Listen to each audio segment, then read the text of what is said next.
FM Live Drama. Hello mga idol! Itago niyo na lang po ako sa pangalang Tino. 28 years old. From Taytay, Rizal. Dalawang trabaho ko mga idol. Crew ako sa umaga. Gasoline boy naman ako sa gabi. Halos wala na nga akong pahinga eh. Araw-araw kapos sa tulog. Pero okay lang yun mga idol. Dahil lahat to ginagawa ko para kay mama. Mahal kasi yung maintenance na gamot ni mama para sa high blood at diabetes. Kaya kahit kayod kalabaw ako, gagawin ko yon alang-alang sa mama ko. Maraming salamat po sa pagtanggap ng kwento ko mga idol. Muli, ito po si Tino. And I thank you.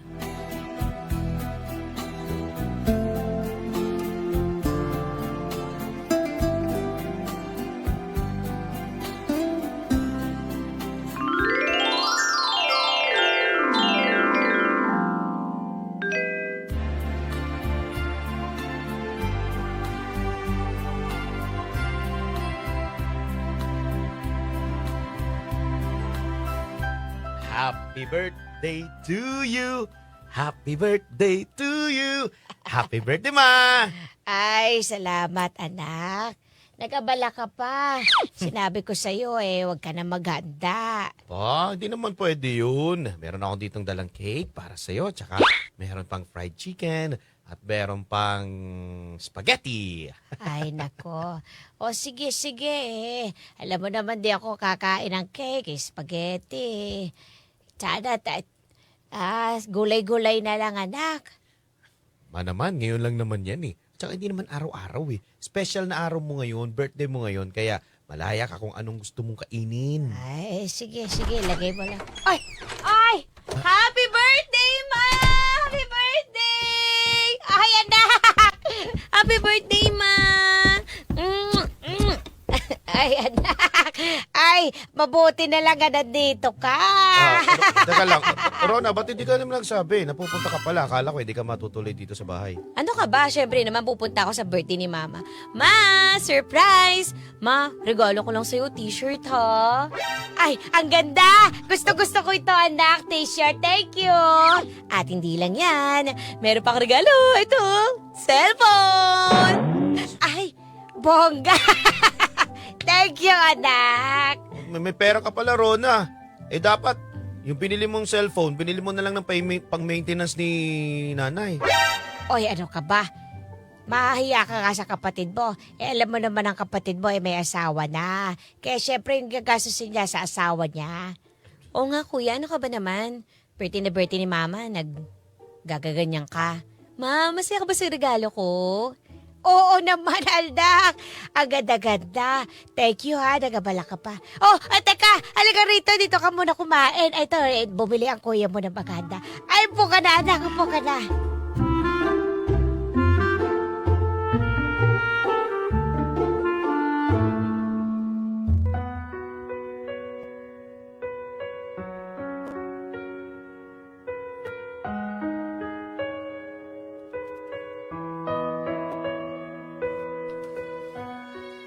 Dalawa nga pala kaming magkapatid mga idol. Ako ang panganay at si Rona naman ang bunso. Pero sa aming dalawa, siya yung una nagkaroon ng asawa at pamilya.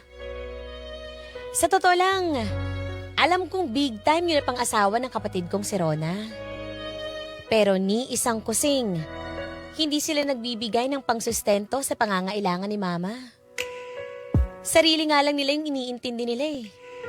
Sila may bagong kotse, may sariling bahay. Habang ako, nagkakandakuba para lang mabigay ko kay Mama lahat ng kailangan niya mga idol.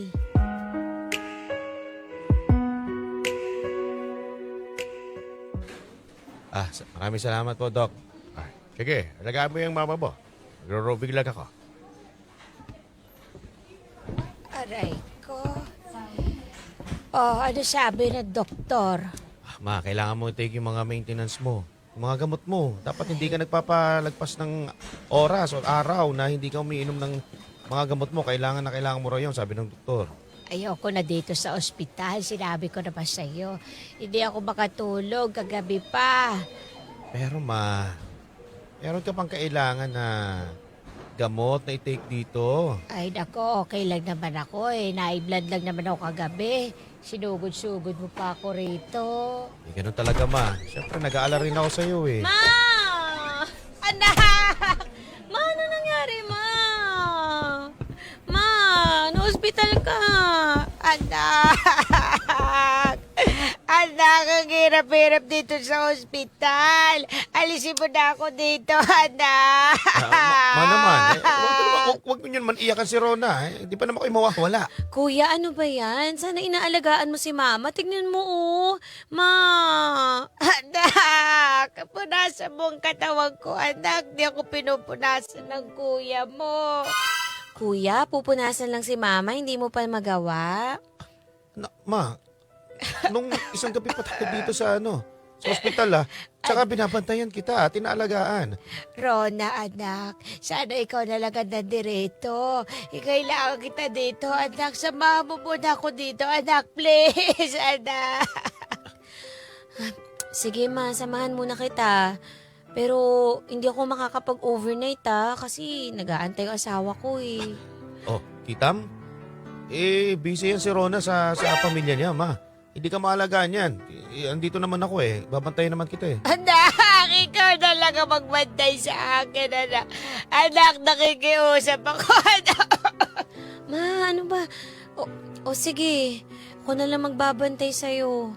Basta magpagaling ka, ha? Ay, salamat, anak.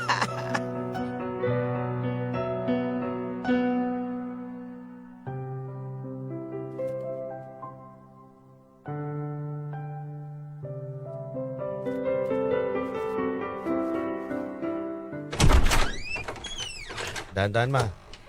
Okay lang ako. Ilalagay ko muna dito yung mga gamit mo, ha? Oh, sige. Ito yung mga gamot mo, ma. Ay, chinat mo na ba ang kapatid mo si Rona kung nakauwi na? Hindi pa.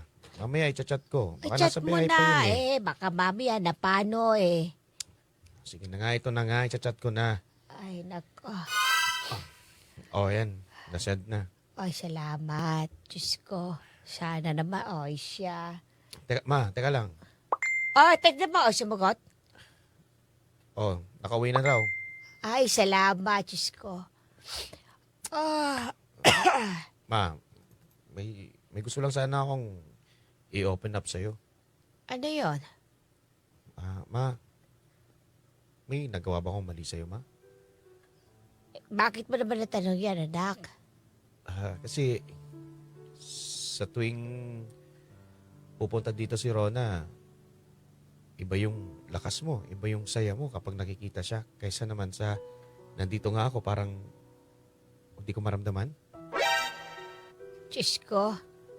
Ano ba naman yan, Tinyo? Ang tanda-tanda mo na kinukumpara mo pa sarili mo sa kapatid mo. Yung si Rona babae. Di naman natin nakakasama dito sa bahay. May sarili ng pamilya, may asawa. Ikaw diyan ka naman parate. Misa ko lang nakikita yung anak ko. Nagtatampo ka pa. Hindi po, ma. Nagtatanong lang naman. Anyways, sige ma, wag niyo pong masamahin yung tanong ko, ha? Ay, nako. Ay, susunod, wag ka masyadong matampuhin, ha? Pantay-pantay ko kayong minamahal. Sige na, papahiga na ako.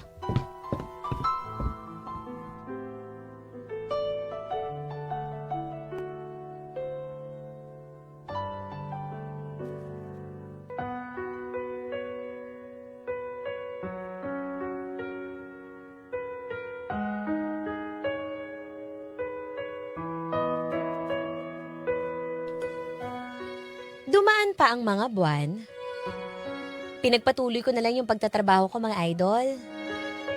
Patuloy din ako nagbibigay sa mga pangangailangan ni mama ng walang reklamo. Kahit sa totoo lang, nasasaktan na ako kapag binabaliwala niya ako at mas minamahal niya ang kapatid kong si Rona.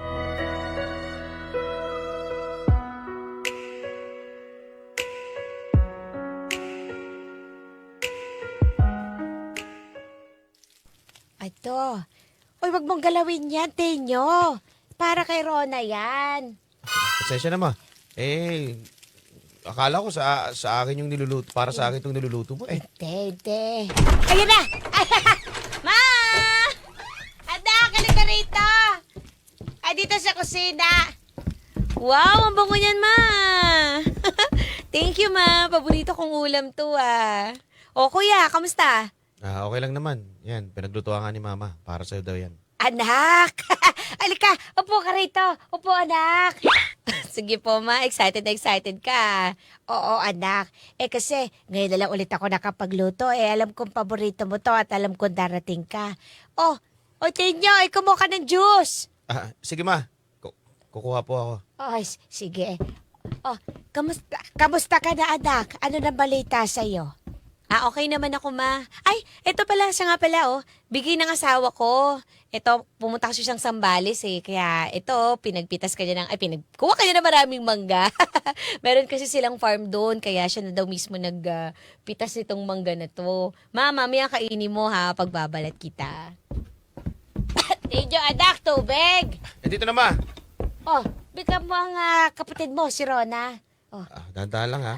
Anak, magtubig ka muna. Alam ko, malayang binyahe mo eh. Thank you po, ma. Ano, kuya? Halika na. Kain na. Sabi ka na. Sige lang, okay lang. Kaya lang na muna ni mama ang kumain. Ba't di ka kakain? Sige, ma. Medyo busog pa naman ako eh. Sige, ma. May gagawin pa naman ako sa kwarto. Doon muna ako magpapahinga. Sige. Siya nga pala, anak. Ito, may kikwento ko sa'yo.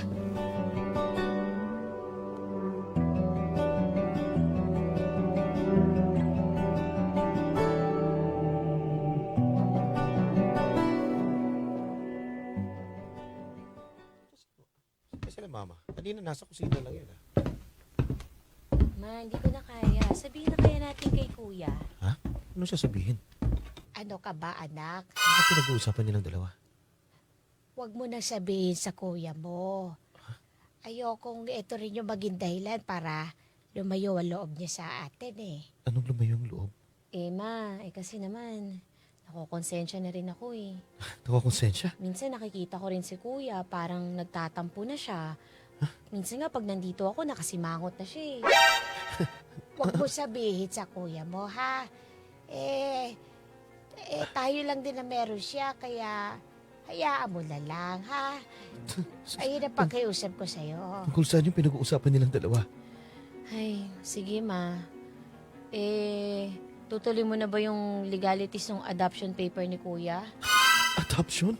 Oo. Para naman sigurado na siya. Kahit paano may papeles ang kuya mo. Basta huwag mo sabihin, ha, na ampun lang ang kuya mo. Ampun? Ampun ako? Ma.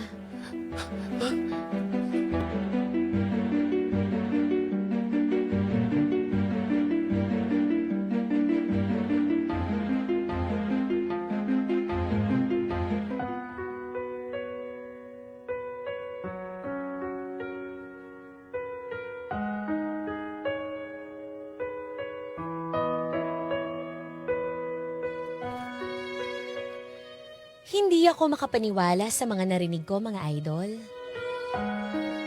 All this time, ampun lang pala ako ni Mama. Nalaman ko na rin kalaunan na napulot lang daw ako ni Mama sa labas ng health center isang gabi ng bagyo. Nakita daw ako ni Mama na umiiyak at wala ni kahit anong pagkakakilanlan. Inuwi ako ni Mama at pinalaki na parang tunay na anak. At si Rona, siya ang tunay niyang anak, mga idol. Ako nga yung tumayong panganay, pero si Rona ang original na anak. Sa totoo lang, parang nalaglag talaga yung mundo ko sa balitang to. Buong buhay ko akala ko kulang yung pagkatao ko eh. O kulang pa yung ginagawa ko para kay Mama. Yun pala, buong buo rin ako, mga idol. Dahil pinili akong mahalin ng hindi ko ina. At ngayon ko lang na-realize na baka kaya mas malapit si Mama kay Rona. Hindi dahil mas mahal niya ito, kundi dahil ako, kahit kailan, hindi niya kayang masaktan mga idol. Dahil alam ni Mama, wala akong ibang uuwian, kundi siya.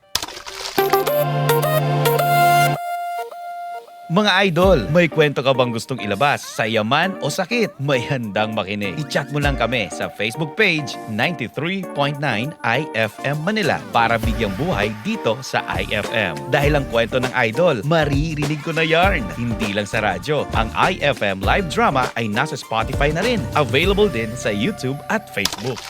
Grabe naman yun! Ang sakit naman no. Pero ang ganda nung ending nila, no? Mm. Parang doon niya kasi na-realize na wala nga siya ibang uuwian. Siguro kaya ganun yung nanay niya. Mm. Na hindi naman niya sinasadya siguro na iparamdam kay Tinyo na kulang. O talagang may favoritism siya. Siya dang lumalabas lang.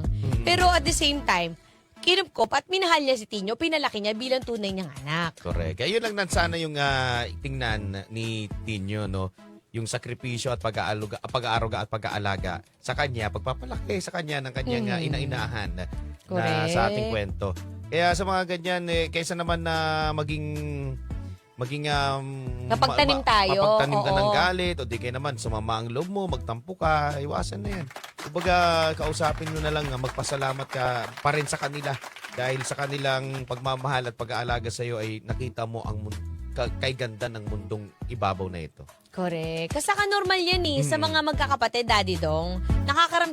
Kahit tunay na kapatid ka o ampun ka, meron talagang may favoritism talaga yung mga magulang. Feeling ko hindi talaga mawawala yun Wala. Diba? Kahit sabihin natin pantay-pantay yung trato, minsan na-overlook yun ng mga magulang. Mga anak lang din yung nakakaramdam. Pero may mga magulang pa rin na kahit na ampun yung kanyang anak-anakan, Oo. di ba? Pero mas nangingibabaw rin pagmamahal sa ampun kaysa sa tunay na oo. anak.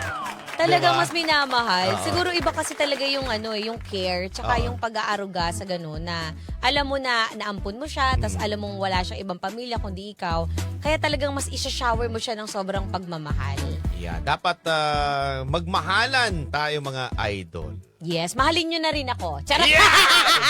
Eme.